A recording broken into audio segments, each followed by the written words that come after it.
তো ফ্রন্ট শোল্ডারের জন্য বেস্ট একটা ওয়ার্কআউট দেখাবো। আপনারা শুরুতে একটা রোপ নেবেন আর কেবলটা অবশ্যই নিচে রাখবেন।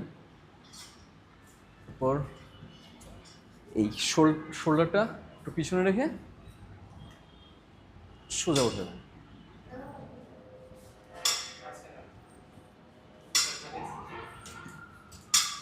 এভাবে 15টা। এরপর একটা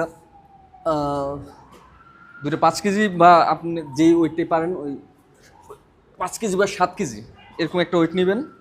ওয়েট নিয়ে সিঙ্গেলে 12টা, এভাবে 12টা। এরপর ডাবল 6টা।